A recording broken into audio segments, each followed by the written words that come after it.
Hello students, good morning to all of you. हमारा अध्याय 5 चल रहा था समांतर श्रेणी। इसमें प्रश्नावली 5.3 में हमने 2 सवाल देख लिए थे। तीसरे सवाल पे चलते हैं आज। इसमें लिखा है कि निम्नलिखित समांतर श्रेणियों में रिक्त स्थानों के पदों को ज्ञात कीजिए। ये आपको बॉक्स बना के दिए हुए हैं, आपको ये बताना कि इन बॉक्सेज में क्या आएगा। ये जो पहला सवाल है इसमें 2, उसके बाद में बॉक्स बना के दिया है, फिर 26। तो हमें देखो इन सभी सवालों में एक ही तरीका लागू करना है, और वो ये है कि सभी में आपको जो समांतर श्रेणी का व्यापक रूप है उससे उनकी तुलना करनी है। ठीक है, समांतर श्रेणी का आप व्यापक रूप जानते हो। पहला पद a होता है, दूसरा पद a प्लस डी, तीसरा पद a प्लस 2d, चौथा पद a प्लस 3d। इस तरीके से व्यापक रूप में समांतर श्रेणी को लिख सकते हैं। तो यदि हम इन पदों की समांतर श्रेणी के व्यापक रूप के पदों से तुलना करेंगे तो आपको a का मान 2 दिखेगा। a का मान 2 है, ये पहली जानकारी है, इसको समीकरण नंबर 1 दे सकते हैं। उसके बाद में पहला, दूसरा, ये तीसरा पद है, तो आप तीसरे पद के लिए लिख सकते हैं a प्लस 2d। पहला पद a हो गया, तीसरा पद a प्लस 2d है, इसका मान 26 है। तो आप इससे तुलना करेंगे तो आसानी से जिनके मान पता हैं वो पद लिख लें।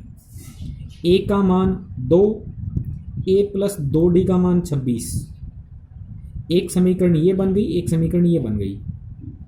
अब a का मान 2 समीकरण नंबर 1 से समीकरण नंबर 2 में रख दें, तो हम ब्रैकेट में लिख देंगे कि समीकरण नंबर 1 और 2 से हम लिख सकते हैं कि 2 प्लस 2d बराबर 26। ठीक है, ये 2 बाएं पक्ष में प्लस की है, दाएं पक्ष में जाके माइनस की हो जाएगी। 26 में से 2 कम होके 24 हो जाएगा। 2d बराबर 24। आप d का मान ज्ञात करेंगे तो 2 गुणा से भाग में भेज देंगे, 24 में 2 का भाग लग के d का मान 12 आ जाएगा। आपको a पहले से ज्ञात है, आपको d मिल गया है 12, इसको समीकरण नंबर 3 दे दिया। अब जो खाली स्थान वाला पद है वो पद आपका दूसरा पद है, पहला, दूसरा, तीसरा। तो आप दूसरे पद के लिए सूत्र लगा देंगे। खाली स्थान वाला पद आपका दूसरा पद है, तो दूसरे पद के लिए सूत्र लग जाएगा a प्लस डी। a का मान समीकरण नंबर 1 से रख देंगे, d का मान समीकरण नंबर 3 से रख देंगे। 2 प्लस 12 यानी 14 आ जाएगा। तो खाली स्थान में यहां पर संख्या है 14। जैसे हमने सवाल नंबर 1 किया है उसी तरीके का सवाल नंबर 3 है, जिसमें पहला पद आपको मालूम है, अंतिम पद आपको मालूम है। आप दोनों से 2 समीकरण बना के a और d का मान ज्ञात होने पर बीच वाले सारे पद ज्ञात कर सकते हैं। ऐसा ही आपका ये चौथा सवाल है। ठीक है, अब ये दूसरा और पांचवा, ये 2 सवाल डिफरेंट हैं, अलग हैं, जिनमें पहला पद ही आपको मालूम नहीं है, यानी a का मान ही ज्ञात नहीं है। तो सवाल नंबर 2 को देख लेते हैं। इस 2 के सवाल में समांतर श्रेणी की तुलना व्यापक रूप से करेंगे तो आपको a का मान मालूम नहीं है, लेकिन आपको दूसरे पद का मान मालूम है 13, फिर तीसरे पद का मान मालूम नहीं है, चौथे पद का मान आपको मालूम है 3। तो जो संख्यात्मक मान आपको दे रखे हैं केवल वो पद आप लिख के समीकरण बना लें। तो समांतर श्रेणी के व्यापक रूप से तुलना करने पर a प्लस डी का मान 13 लिख देंगे समीकरण नंबर 1, और a प्लस 3d का मान 3 रख देंगे समीकरण नंबर 2। a प्लस डी बराबर 13, a प्लस 3d बराबर 3। अब समीकरण नंबर 2 में से समीकरण नंबर 1 को माइनस कर लो, या समीकरण नंबर 1 में से समीकरण नंबर 2 को हटा लो, एक ही बात है, आप कोई सा भी काम कर सकते हैं। हमने समीकरण नंबर 2 माइनस समीकरण नंबर 1 किया है। तो समीकरण नंबर 2 को पहले लिख देंगे, समीकरण नंबर 1 को बाद में लिख देंगे। जब भी आप समीकरण माइनस करते हैं तो निशान बदलते हैं। तो जो आपने ये समीकरण लिखी है इसके निशान बदलेंगे। ये a प्लस का है, ये माइनस का हो जाएगा। b प्लस का है, ये भी माइनस का हो जाएगा। ये 13 प्लस का है, ये भी माइनस का हो जाएगा। अब प्लस का a माइनस के a से कैंसिल हो गया। 3d प्लस के हैं और 1d माइनस का है, तो प्लस के 2d ज़्यादा।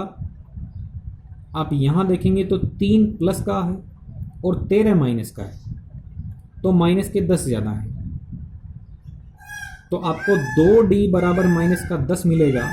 यहाँ से आप d का मान निकालेंगे तो 2 गुणा से भाग में लग जाएगा, तो आपको d का मान मिल जाएगा -5। d का मान आपको उपलब्ध हो गया -5। अब जो a का मान आपको ज्ञात करना है उसके लिए आपको इस d के मान से मदद लेनी पड़ेगी।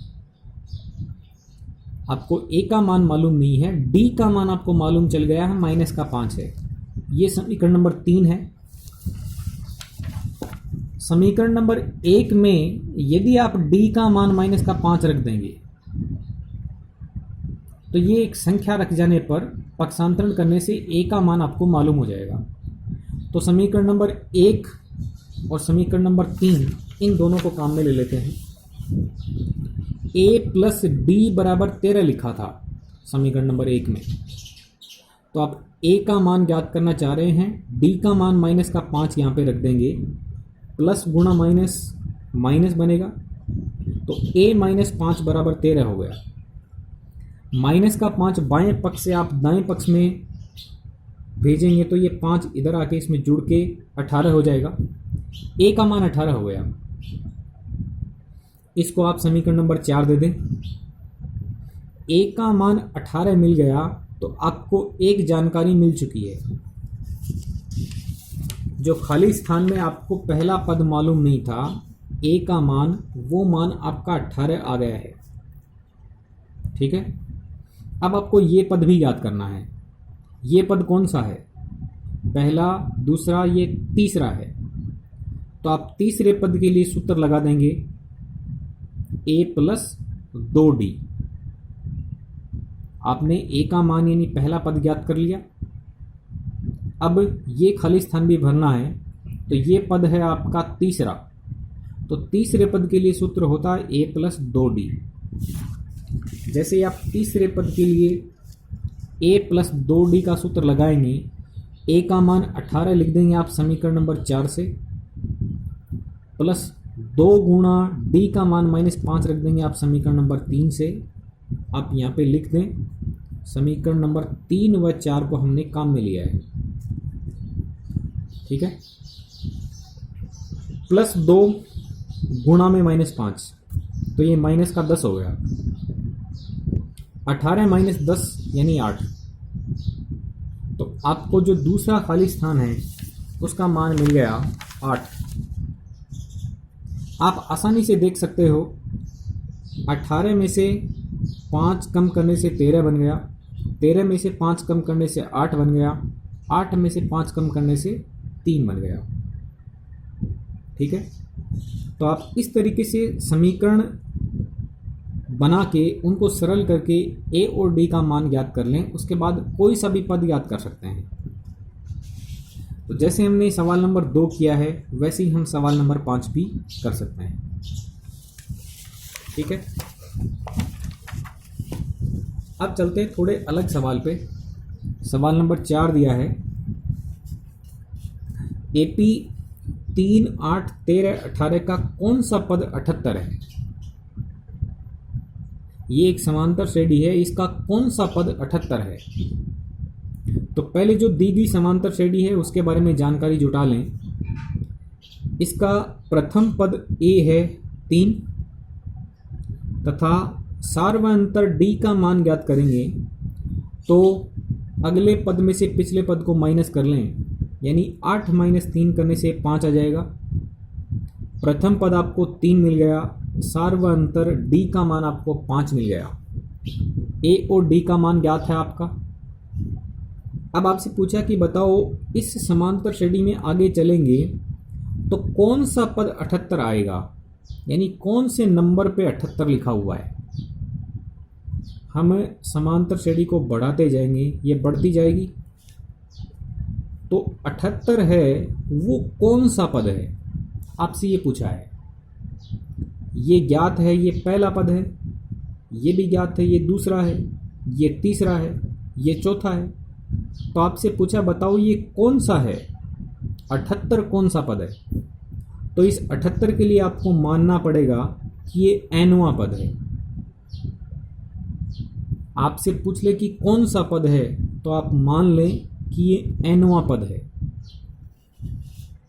तो हम लिखेंगे माना इस समांतर श्रेणी का nवां पद 78 है। अब nवें पद को आपने 78 लिखा है, इसका मतलब an का मान 78 है। ठीक है, n का मान ज्ञात करने के लिए आपको an का सूत्र a प्लस n माइनस 1 गुणा d लगाना है। a प्लस n माइनस 1 गुणा d बराबर 78 रख देंगे। अब a का मान 3 रख दें, प्लस n का मान आपको ज्ञात नहीं है, तो n माइनस 1 गुणा d का मान आप 5 रख दें, बराबर में 78। ठीक है, a और d के मान हमने समांतर श्रेणी से रख दिए।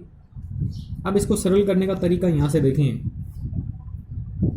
बाएं पक्ष में 3 यहाँ पे प्लस का है, इस 3 को पहले दाएं पक्ष में भेजेंगे तो 78 में से 3 माइनस कर लें। 78 में से 3 माइनस करने से 75 हो जाएगा। n माइनस 1 गुणा 5 का मान 75 है। अब जो 5 है वो n माइनस 1 के साथ में गुणा में है, तो इस 5 को गुणा से भाग में पक्षांतरण कर लेंगे तो 75 में 5 का भाग लग जाएगा। ये 5 इधर जाएगा तो n माइनस 1 बचेगा और 5 इसके भाग में जाके 15 बना देगा, तो n माइनस 1 का मान 15 हो गया।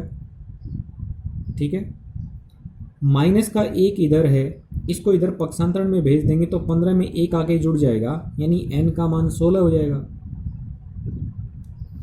n का मान 16 हो गया तो ये जानकारी आप यहाँ पे रख दें। n का मान 16 निकला, इसका मतलब a 16 है, a 16 78 है, यानी कह सकते हैं कि 16वां पद 78 है। आपसे पूछा था कौन सा पद 78 है, तो आप लिख सकते हैं कि इस समांतर श्रेणी का 16वां पद 78 है। ओके स्टूडेंट्स, सवाल नंबर 5 को देखिए। निम्नलिखित समांतर श्रेणियों में से प्रत्येक श्रेणी में कितने पद हैं। ये आपको 2 सवाल दिए हुए हैं, दोनों एक ही जैसे हैं। आपसे पूछा कि बताओ इस समांतर श्रेणी में कितने पद हैं।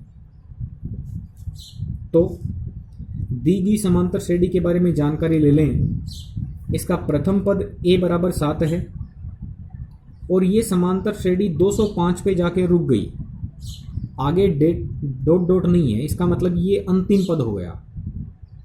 तो इसका प्रथम पद a बराबर 7 लिया और अंतिम पद 205 है।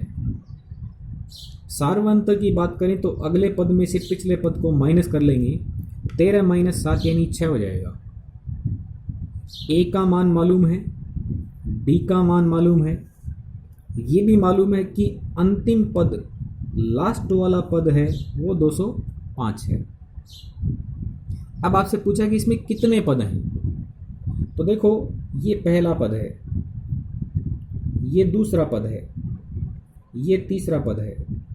अब हमें ये मालूम हो जाए कि ये कितने नंबर का है तो हम बता सकते हैं इसमें इतने पद हैं। जैसे मान लो ये 50वें नंबर पे आ जाए तो पहला दूसरा तीसरा ये 50वां, तो हम बोल सकते हैं कि इसमें 50 पद हैं।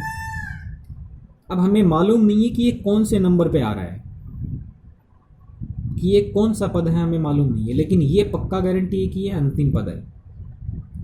तो ये कौन से नंबर का है, इसके लिए इसको मानना पड़ेगा कि माना ये nवां पद है। उसी सवाल की तरह हम मान लेंगे कि जो 205 आ रहा है वो nवें नंबर पे आ रहा है, तो आप 205 को an मान लें कि माना जो अंतिम पद 205 है वो nवां पद है an। अब an का मान 205 रख देंगे और an का सूत्र लगा लेंगे। an का सूत्र लिख देंगे a प्लस n माइनस 1 गुणा d। an का मान 205, a का मान 7, n माइनस 1 कुछ भी सरल नहीं कर सकते क्योंकि n का मान तो मालूम नहीं है, d का मान 6 रख दोगे। अब पक्षांतरण करने का वही नियम रखना सेम। 7 दाएं पक्ष में प्लस का है, आप इसको बाएं पक्ष में भेज के 205 में से घटा देंगे तो 198 बचेगा, और इस साइड में बचेगा केवल n माइनस 1 गुणा 6। अब n माइनस 1 को रख लेते हैं तो 6 को गुणा से भाग में भेजेंगे, n माइनस 1 के गुणा में 6 है तो n माइनस 1 बचेगा, तो 6 इसके भाग में जाके 33 बना देगा। ठीक है, n माइनस 1 बराबर 33 आ गया, माइनस का 1 पक्षांतरण कर देंगे तो 33 में 1 आके जुड़ जाएगा, तो n का मान 34 हो गया। ठीक है, n का मान 34 आने का क्या मतलब है? n का मान 34 आया, इसका मतलब है कि ये a 34 है। n का मान आपको 34 मिल गया, इसका मतलब ये a 34 है, यानी 34वां पद 205 है। ठीक है, ये पहला, ये दूसरा, ये तीसरा, ये 34वें नंबर का है, इसका मतलब पूरी समांतर श्रेणी में 34 पद हैं। तो हम लास्ट में लिख देंगे कि n का मान 34 मिला है, इसका मतलब a 34 205 है, अर्थात 34वां पद 205 है। तो समांतर श्रेणी में कुल 34 पद हैं। अब इसी तरीके से दूसरा सवाल है, उसको कर सकते हैं। ये पहला पद है, a का मान मिल गया, आप d का मान निकाल लें अगले पद में से पिछले पद को माइनस करके, और ये कौन से नंबर का आ रहा है इसको मान लें कि ये माना nवें नंबर पे आ रहा है।